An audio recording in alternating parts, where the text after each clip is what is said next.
제가 맡은 부분 어린이 건강 경험담에 대해서 발표해 드리도록 하겠습니다. 어린이 건강 경험담은 제가 이 야매를 시작할 수 있게 해준 계기를 만들어 준 게 바로 이 부분인 것 같습니다.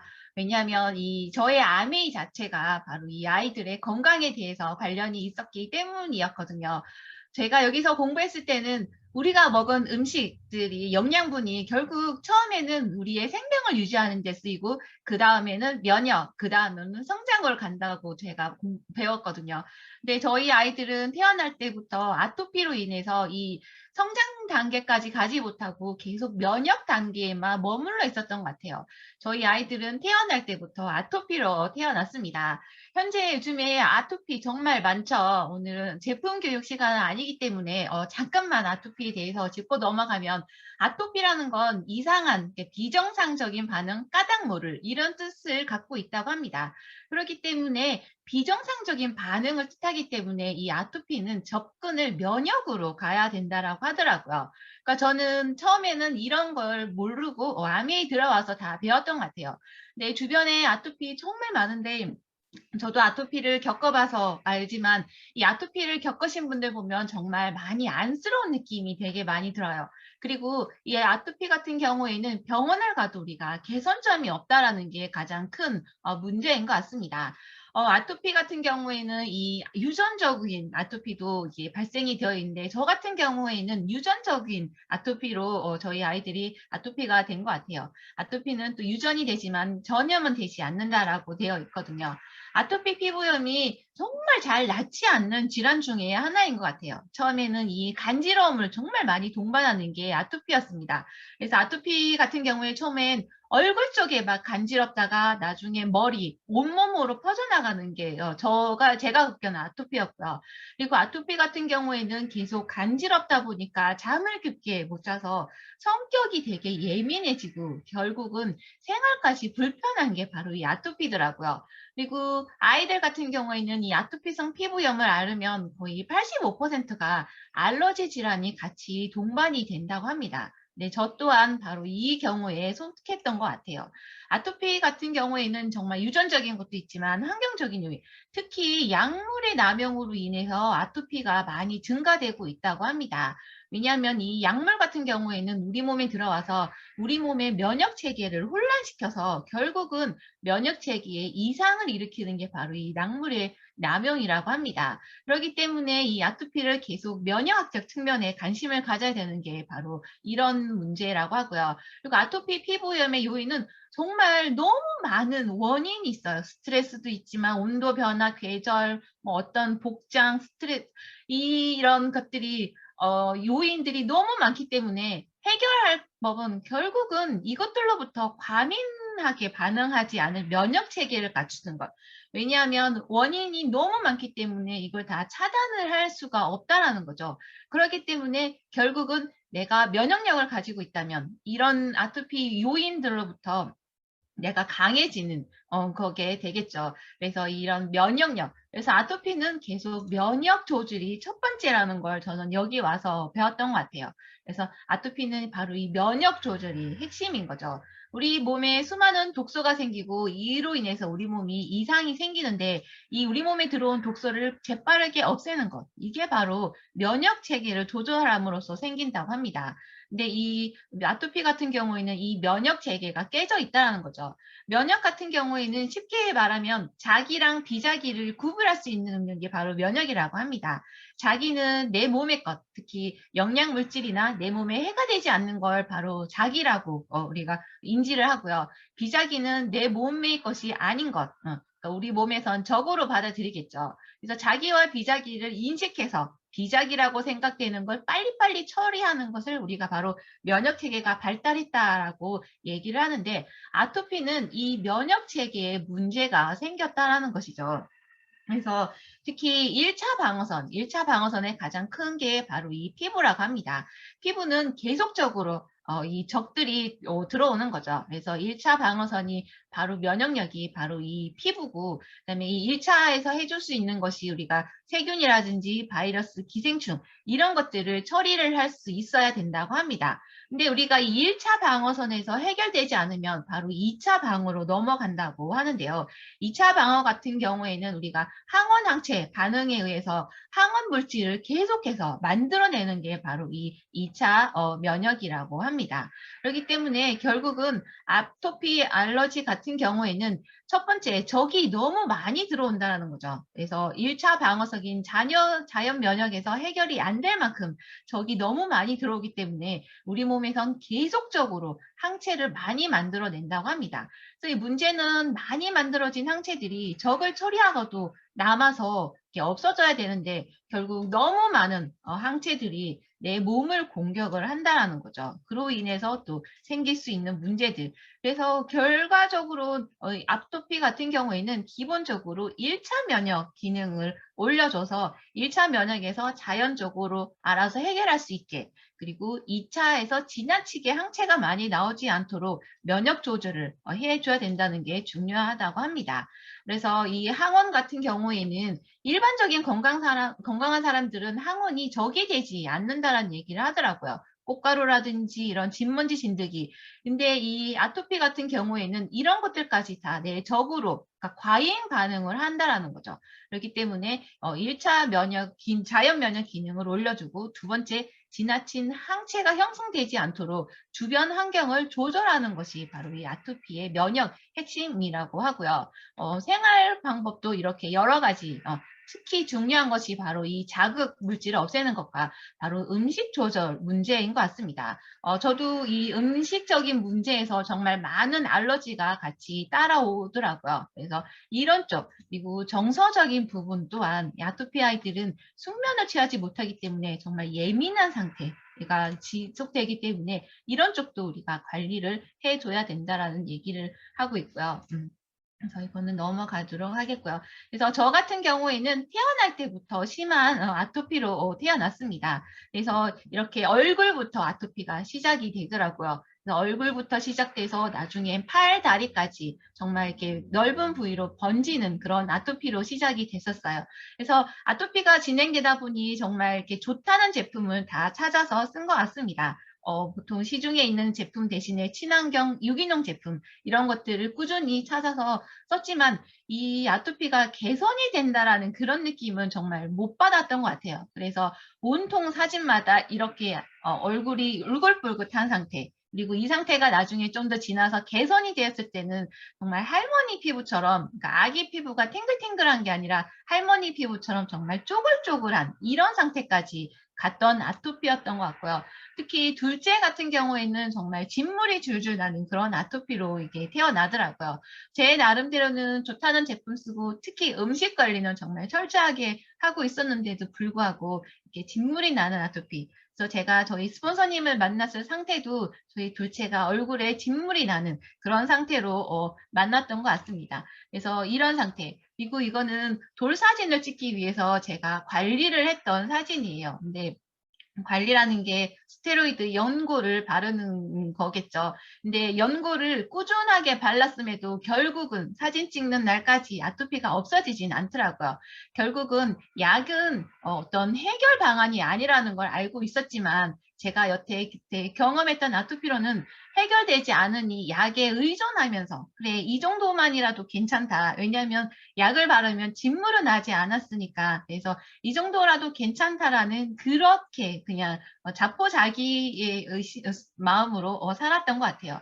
그리고 아토피 아이들 같은 경우에는 아까 85%가 알러지 질환을 같이 동반을 한다고 했는데 저 또한 마찬가지로 알러지가 같이 오더라고요. 이 제 첫째 사진인데 이때는 그렇게 이 알러지 검사가 많이 유행하지 않았던 것 같아요. 요즘 같은 경우에는 알러지 검사들이 보험도 적용돼서 해서 많이들 받고 있는데 만약에 제가 이때 알러지 검사를 받았더라면 아마 정말 많은 알러지 반응이 나왔을 것 같아요. 근데 이때는 이렇게 음식에 대해서 마늘 알레르기, 이때도 병원에 갔을 땐 의사가 흔치 않은 마늘 알레르기라고 얘기를 했을 정도로 모든 음식에 대해서 이렇게 뭐 의사가 건의했던 방법은 결국은 마늘이 들어간 음식을 다 끊으라고 얘기를 하더라고요. 근데 우리나라 음식에서 특히 마늘이 들어가지 않은 음식은 거의 없다는 거죠. 그래서 이렇게 마늘 알러지도 같이 있었고요. 그리고 이제 여기는 둘째인데 지금까지 저희는 이 아토피 같은 경우에는 이렇게 평생 이렇게 관리 차원으로 계속 들어가게 되는데 가끔씩 저희는 알러지가 지금도 올라오고 있습니다. 이거는 찬바람 알러지. 저도 이것도 병원에 가서 처음 알았어요. 아이가 얼굴이 퉁퉁 붓고 계속 간지러워하고 이게 계속 반복이 되더라고요.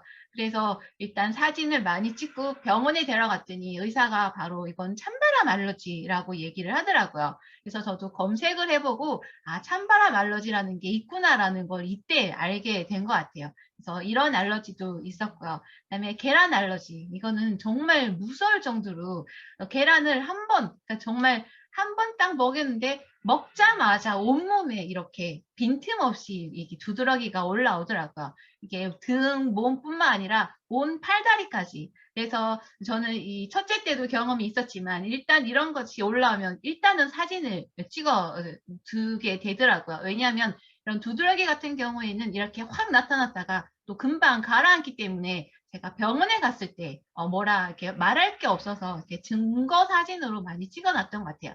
그래서 사진 찍고 일단 병원에 데려가니까 이제 의사가 계란 알레르기라고 그래서 계란을 먹이지 말라고 하더라고요. 그래서 혹시나 싶어서 이 사진 이후에 한 2-3일 정도 뒤에 계란을 한 번 더 먹였더니 똑같은 반응이 일어나더라고요. 그래서 아, 계란 알레르기라는 걸 제가 이제 인지를 하고 이때부터는 계란 알레르기는 관리를 들어갔던 것 같아요. 제가 첫째, 둘째 때까지는 이 아메이를 알지 못했기 때문에 그냥 병원 약이라든지 그냥 주변에 블로그 같은 거 검색해서 이런 정보에 의존을 했지만 이때부터는 이제 제가 아메이를 접하고 있었기 때문에 이때는 관리에 들어갔던 것 같아요. 근데 이 계란 알레르기가 일어났을 때가 얘가 거의 10개월에서 돌 약간 이전 단계. 그래서 그때 보면 책에 보면 가능한 이유식에 계란 노른자가 아마 들어있었던 것 같아요. 그래서 계란을 먹였는데 이렇게 반응이 나타나서 그다음부터는 계란을 끊고 관리에 들어갔죠. 이때 들어갔던 관리는 얘는 돌 이전이었기 때문에 먹을 수 있는 식품이 그렇게 많지가 않았어요. 그래서 이때는 유산균하고 저희 단백질 그리고 뉴트리키즈는 4분의 1씩 쪼개서 입에 조금씩 넣어서 녹여 먹게끔 해서 관리를 했던 것 같아요. 그렇게 하고 일단 이 황원 물질인 계란은 끊고 관리를 했죠. 근데 계란을 끊으니까 정말 먹을 게 많이 없더라고요. 특히 아이들 같은 경우에는 모든 음식에 거의 계란 아니면 과자, 뭐 밀가루 음식에도 다 계란이 들어가니까 정말 먹을 거는 한식 음식밖에 없었던 것 같아요. 그래서 이렇게 계란을 끊고 근데 다행인 것은 여기 뉴트리라이트로 제가 그 단백질, 유산균, 뉴트리키즈 그러니까 먹을 수 있는 게 한정적이었지만 이걸 꾸준하게 먹였더니 3개월 정도 지나고 나서 제가 혹시나 해서 또 계란을 먹었는데 그때부터는 반응이 나타나지 않더라고요. 그래서 그 이후로는 이 저희 막내 같은 경우에는 계란 알레르기 없이 지금껏 온갖 음식을 다 먹을 정도로 호전이 되는 그래서 정말 어리면 어릴수록 이 관리가 손쉽다라는 걸 느꼈고 그다음에 꾸준한 관리가 중요하다는 걸 또 한번 깨닫게 된 것 같습니다.